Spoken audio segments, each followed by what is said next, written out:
Rozanə Qədə Şəmşir. Nədən mən bu konunu işlədim? İsterseniz şöyle geçeyim. Siz şöyle sunabilirsiniz. Nədən? Çünki biraz özətini anlatayım sizə. Bu Azərbaycanın bu Qədə Şəmşir dediyimizdə bir an önce ağlınıza gətirin ki, elədir Aşıq Veysel. Türkiye'nin Aşıq Veysel'i Azərbaycanda Qədə Şəmşir'dir. Aynen öyle. Kısacası. Çünkü son sözümde de bunların aynı bir konu üzerinde, toprak konusunda birbirini zulüm görmeden, Sovyetler döneminde yaşamış birisi, Türkiye'de yaşamış birisi, fakat birbirini görmemişler, ruhen sanki bir ustada kulluk eləmiş bir ustadır. Dədədir. Dədə ne deməkdir? Azərbaycanın aşıq sənətinin bir üst yüksək zirvəsi Dədə hesab olunur. Dədə Qorqud, Dədə Ələsgər, Dədə Şəmşir. Bu Dədə Şəmşir adını xalq vermiş. Sıradan bir qozan deyil, sıradan bir aşıq deyil. Onun da incəliklərini öyrətmişəm ki, Dədə nə deməkdir? Hər alanı bilən, hər böyük, kiçik yerini bilən şair, bəstəkar, icracı, şiir üreten, halk hikayeleri yaradan, bahçıvan, ovçu, marangoz, her türlü işten baş çıkan yetenekli bir insan. Sadece sıradan insan yok, bu Dədə insan, Dədə aşıq. O yüzden bu Dədə Şəmşir, bu Dədə Şəmşiri mən çocuqluqdan bizə gəlmiş, 63-cü ildə 6-7 yaşından təqib eləmişsin, adi bir insan babamla arkadaşlıq edirdi, 30 yaş babamdan böyük ama olan ruhen şiir alanı, o babamda da şiir demək, yazmaq qabiliyyət olduğundan dolayı onları bax bu adamdır, bu Dədə Şəmşir bu. Bunun Dədə Şəmşir haqqında onu deməliyəm ki, bunun 1500 bunların ulu dədələri aşıq miskin abdal olmuş. Bunun bu babasıdır. Bu da Aşıq Ələsgərlə beraber bir dönemde yaşamış, birbirinin evine gelip gelmiş, şehirleşmişler. Hatta Türkiye'den biliyorsunuz Nizamettin o İqdirli Nizamettin'den Azerbaycan'a gelmişti 86. yılda. Bunun Göyçer bir mahalına gitmiş, onun şehirlerini toplamış. Təxminən də 86-cı ildə zaten olmuştum Aşıq Ələsgərin evində. Getdi, topladı, Türkiyədə Göyçer Aşıq Ələsgər kitabını yazdı. Nizamettin və Türk insanı, Türk oxucuları, Türk ədəbiyyatçılar Aşıq Ələsgər tanımış oldu. Bunlar da beraber arkadaş olmuş, şiir demiş. Bu oxumuş, bu oxumamış birisiydi, dini, irfani elmləridirlər. O yüzden görüşürmüşlər, sənət haqqında konuşurmuşlar. Dədə Şəmşir də bu alanda böyümüş, kendini saza söze məhəbbət adamış birisiymiş. Bu Aşıq Şəmşir çıraqlarıdır. 40'a yakın çıraqları olmuş. Bunların isimlerini vermişim. Hatta bak o gördüğümüz bu Aşıq Sakit Köçəni Dağıstandan babası gətirmişdir. Başka bir memleketdən ki, buna çıraqlık vermiş ki, bu Aşıq Sakit sənətini buna öyrətsin. Aşıq Sakit Köçəni Dağıstan başka memleketdən çıraqlığa gelmiş. Azərbaycanın ünlü, çox yetenəkli şairləri, bunların ətkisine, Dədə Şəmşirin ətkisi bunlara olmuşdur. O yüzden ben bunları rəsmini koymuşum. Hatta bu gördüğümüz Dədə Şəmşirin evladıdır, böyük oğludur. Bu sene, bir dakika kafanı saklayayım. Bu sene 1985 yılı olasıdır. Bak bu Kasım ayının 16'sında. Benim bir kitabım yayınlandı. Ayın 15'inde bir millət iki devlet Azərbaycan Türkiye'de bir kitabını Dədə Şəmşirin oğlu Qəmbər müəllimə əsb eləmişəm. Kitabım da internet üzerinde yayınlanır. Yani bunu deməkdən nədir? Görürsünüz bağlamaçalı. Yani bunun evlatları da saza söze hatta şiirlərindən örnəklər də vermişəm. Bak Dədə Şəmşir 85 yaşında onun oğludur. Bəstəkar da bu şiirdə bir müzik bəstələmişdir. İlqar Muradov adlı bir sənətçi də bunun sözünü oxumuşdur. Yəni, Dədə Şəmşirin evlatları da sazı sözə bilən. İndi şu anda bax bunun oğlu Cavid Qurbanov sizə anladım. Bakı Tiflis Qars dəmir yolu var, xətti çəkən. Dəmir Yollar Bakanıdır. O xətti ki, qarşıya çəkən bunun o evladıdır. Onun da rəsmini qoymuşam, biraz endirin aşağı. Bu da Dədə Şəmşirin başqa evlatlarıdır. Aynı evlat. Bunlar da saz, söz çalan, oxuyan. Yəni bir evdə bu aşıq ocağı olmuş sanki. Hətta mən xatırlayıram ki, babam bunun səsini mənə dinlədən deyiləm ki, Dədə Şəmşirdir. Dedi ki, yox, bunun oğludur Şaban. Bu qədər. Mən həyatımda ilk kəs Allah'dan, yəni mən səsi o qədər Allah tala eyni vermiş, elə bildim Dədə Şəmşir dedi, yox, oğludur. İnana bilmədim. Sonra dedim, nədən olmasın, Allah fotokopi verib də səs. Bu da Murat Salih Qurbanov Azərbaycanın Ulaşdırma Bakanıdır, Dəmir Yollar Naziridir. Bu da onun kardeşidir. Bunlar da saz söz. Bax, Dədə Şəmşir çocuqcan onlara saz söz eğitimi verir. Fikir verirsiniz mi? Çocuqluqdan. Bunlar saz söz mühitində böyümüşlər. Hətta Cavit Qurbanovun mən bir şiiri mənə o qədər etkiləndi ki, mən ona bir bəstə də yaptım. Evet, çox etkiləndi, şiir mənə etkiləndi. Ben onun da rəsmini qoymuşam, bir bakın, biraz endirin, tam konserdə. Mənim bir sunucu şef, bu da mənim öğrencimdir. Sonra kendisi de oğlum telefonu açtı, oradan Azərbaycanda Ulaşdırma Bakanı mənim bu müziğimi dinlədi. İnternette de var, istəsəniz, orada da siz de dinləyebilirsiniz. Bu da bu sene Hasan kızımız mezun oldu. Biraz geçecek. Onun bir dakika fazla. Dədə Şəmşirin hikayeleri, her bir ozanın kendi bir hikayeleri, dastanları olur. Burada Dədə Şəmşirdən də Şəmşir və Sənubərzələr müəyyənisi, Sədəmzələr, Şəkər, İrəvanda Muhammed. Bunun adı hikayeleri olmuş, hətta Səməd Vurğunov Azərbaycanın ünlü şair olmuş olan 1955-ci ildə bunların köyündə görüşmüşlər, atışmışlar. Ondan sonra Azərbaycanın bu Dədə Şəmşiri, bax, Ağustos ayında Zendircinin, bu rəsm həmən onu xatırı. Dədə Şəmşirlə tanış olurlar.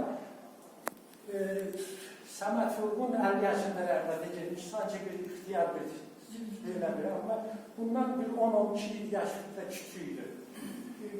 1906-cı il Səməd Vurğundur, bu da 1893. Ne kadar bundan böyüdür. Ama bunu keşfedildiğinde sonra Osman Sarıqarlı Azərbaycanın bunun en yakın arkadaşı Səməd Vurğundan rica edir ki, ne olur bunun şiirlerini mənim kanser xəstəliyinə tutulmuş. Sen bunun kitaplarını yerler. Bu halde onu yerler. Biraz yukarı kaldın mı? Bu şeyden sonra. Tamam. Ondan sonra bunun tefsiresinden Dədə Şəmşirin şiirleri yayınlanmaya başladı. 1959-cu ildə şiirler yayınlandı. Toplam 50'den fazla bunun yazdığı şiirler zaman zaman Azərbaycanda yayınlanmış.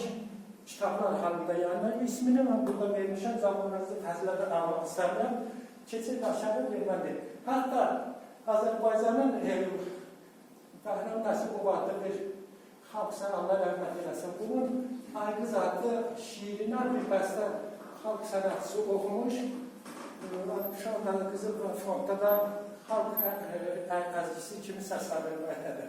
Mən də Dədə Şəmşirin bu yükləylə ilgili bir bəstəsinə qurban olub və Yükləylə adlı bir müzik bəstələrdir.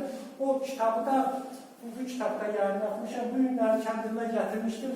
Bizim Markovuz xanım əfəndiyə hədiyyə vermiş oldum bu kitabı. Çünki əhdim var idi ki, verir. Nədən bu kitabı mən yazdım? Bu kitabın yayınlanmasının da səbəbini sizə tarixçəsini anladım. Deməli, 1956-cı ildə bu Dədə Şəmşirin bütün çaldığı əzgilər, 75 adlı əzgisini qayda almışlar. Fəqət biliyorsunuz da bu bizim musiqi abidələrimiz də qorunması gərəkdir. Nədir muzeylərimiz olduğu kimi səs qayıtlarımız da qorunur. Fəqət bunlar qaybolmuş, getmiş. Mən çox axtarırdım ki, görüm Aşıq Ələsgər Dədə Şəmşirin çaldığı əzgilər nə qılıflardır. Çünki biz əski dönəmlərin xəyalımızda canlandırır. Səslər ölçülərdən həmən anlayırıq ki, bu nə deməkdir, o dönəmdə nasıl olmuş, çağdaş günümüzün müziğini biliyoruz ama əskilərdə nasıl olmuşdur. O yüzden benim çok ilgimi çekildi. Ben çok araştırma yaptım, bula bilmedim. O yüzden ben o 2000'li yıllardaki beni seçtiler Azerbaycan Aşıklar Başkan Yardımcısı olduğum dönemde ben Erzurum'da çalışıyordum. Dedim, düşündüm ki belki ben bunu İran'da bulabilirim. Gittim İran'da da araştırdım. Gittim İran'da da öyle şeyler buldum ki yine de bulamadım Dədə Şəmşidlə ilgili. Hiçbir şey bulamadım. Tamam başka farklı olan şeyler buldum. Yani yönlendim başka bir kitapta, bununla ilgili başka kitaplar yazdım. Yine de bunu yazabilmedim. Bu 2012. yılda bana haber geldi ki Dədə Şəmşidin 75 əzgisi Amerika'da bulunur. Onu orada var. Şimdi onu bana gönderdiler ki bunu yapabilecek raporda yapacaktı. Bana gönderdiler, ben de dinledim. 65 əzgisini yazdım, ortaya koydum, kitaplar verdim ki bu gelecek illüzyonlara, İstir Amerika'dan olsun, Batı'da notaları bilenler, göğsünler bunu çalsınlar ki bizim müziğimiz nasıldır? Niye? Onu bulamadım. Bulabilmedim. Hepsi bir arada olsaydı ben orada da yani 75'ten ben orada da bir etmişim ki kaç olaydı ki ben onlardan orada salabileydim. Sonra arzum buydu ki Dədə Şəmşidin Türkiye'de tanıda bilək. Türk okucuları da bilsinçilərdir. O yüzden Profesör Babək Qurbanov tərcümə yaptı. Ben de bir bu kitabın dizayn için şeyler, o şəkillər zaten görmək. Çingiz Ali Yılmaz hocamız indi Bursa'da Erzurum'da bir ön söz yazdı. Onu Türkiye'de çapıyla elətirdik. Nüshayla yayınladı, üniversitetlere dağıdıldı elədir. Bu kitabın işi ucu görməsinin də vəsiləsi mən olmuşam əslində. Çünki istəyirdim ki, Türk şokusu Aşıq Veysel tanıdığı kimi bunu da tanımış olsun şiirlərlə. O yüzden bunu da bu arzumuza da ulaşmış olduk. 2014'te yayınlandı tabii ki. Hocamız 1980'ci ildə rəhmətə getmiş. Bunun çok faciəvi bir şeyler oldu. Biliyorsunuz ki, Erməni katliamı, Xocalı katliamı yaptığı kimi bunların köyünde de katliam yaptılar. Peki bu nəsildə, bu Dədə Şəmşid ocağından 15 kişi şahit oldu. Hatta bunun bir kızı var, biraz eğdirseniz belki de o da, yok en sonunda koymuşam onun resmini. En sonunda var, o da katletmişler. Gel bak, burada.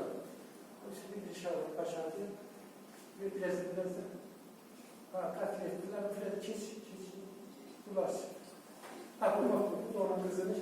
Otobüste gittiği zaman kurşunlamışlar, öldürmüşler, onun kızıdır. Çin Nasran'dan tanıdı bunları. Neyse, şimdi biraz yukarı kalkmış yeni kalkacağız. Biraz da kalkacağız. Kaldığınız yer mi hocam? Kaldığımız yerden. Orada. Bundan ben de devam edeyim, ne demek istiyorum. Cumhurbaşkanımız Heydər Əliyev Dədə Şəmşidin bu yeteneğini, bu şeyden sərəncam vermişdi. 100 illiği nedeniyle bunun cümleyi keçirildi. Ben o cümleyle de işleşilemişim ama şimdi sanacağım acını o dönemde de çaldım. Çünkü kulağımda kalmıştı əzgi. Bunu da bilmirdim ki, yani böyle bir əzgi çalmıştı. Unutulmuş gəldi bir hava. Şəmşid kendi əzgisini bəstələmiş. Deməli, bu talimatınla ilgili hocamızın arzuladığı şeyde 7 sene Salih Çocuk Müzik Okulu'na onun ismi verilmiş. Gökyol ilçesinde orada 110 bölümünün nedeniyle. Ben de yazdığım bir kitaba 110 nedeniyle Azerbaycan Yeni Saz Havası adlı kitabımı hocamızın yükleyine armağanı hediye etmiş oldum. Sonra 120'lik nedeniyle ben Saz Havalara antolojisi kitabını yazdım. 120 hediye ederim. Burada 418 416 əzgi var. Nota halinde. Kendileri paralarını, 20 binler para verirler ilerler. Tək ikisini bana hediye ederler. Kendileri bastırdı. Bu Dədə Şəmşid ocağı bunlar yaptı. Sonradan ki bu 60 havanından günləri hediye verdim. Onu size istəyirdim gönderip ispat olmadı. Hediye ki bu geçsin çıxsın. Dədə Şəmşidin ifaçılığında onun hatta bu bir şeyler, konferanslar da Azerbaycan'da təşkil olunmuş. O konferanslardan biridir. İlham Əliyev sərəncamı ilə ona deməli də Şamşirin üstü həm Türkiyədə, həm Azərbaycanda müxtəlif yerlərdə heykəlləri qurulmuş. Şimdi onu mən sizə göstərmək istəyirəm. Bax, bu havanın o Göygöl ilçəsində olan Gəncə yaxınlığında bir yerdə bunun heykəli qoyulmuş. Bir müzik okuluna ismi verilmiş. Sonra keçən, sonra mən Qaziantep Konservatoriyasında da bizim təşəbbüsümüzlə bu rəsmini qoymaqdan lazım ki, yəni biz bu heykəlin qoyulmasının səbəbkarları olduq. Nədən? Çünki Aşıq Veysel'in heykəli qoyuldu. Bizdə kitabları veriliyordu yetkililərə ki, baxın, bu adam da elə-belə sıradan bir ozan deyil. Ondan sonra güvenlikler, inanmılar, heykəli qoydular. Bütün Azərbaycan qəzetələri, manşetlər yazdı ki, belə bir Türkiyə qardaş Türkiyədə belə bir gözəl iş olmuş. Bu da Xaçmaz ilçəsində qoyulan bir başqa heykəlidir. Sonra Endilbaşarı biraz. Bu da onun ev muzeyidir.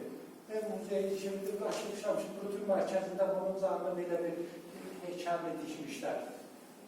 Bu da İrandakı Aşıq Səlcuq Şahbazı Dədə Şəmşid Uluslararası Müzik Festivalı keçirmiş İranda. Onun rəsmini qoymuşum, gözləyir. Burada İranda olan o törənlərdə mən sizə şey eləmişəm. Burada da indi Dədə Şəmşid icraçılığında birkaç söz demişəm ki, bunun icraçılığı çox qədimlərə gedir, çıxır miskinlərə, 15-ci əsrə gedir, çıxır. Bu da bax Dədə Şəmşidlə Aşıq Veysel bərabər rəsmini qoymuşam ki,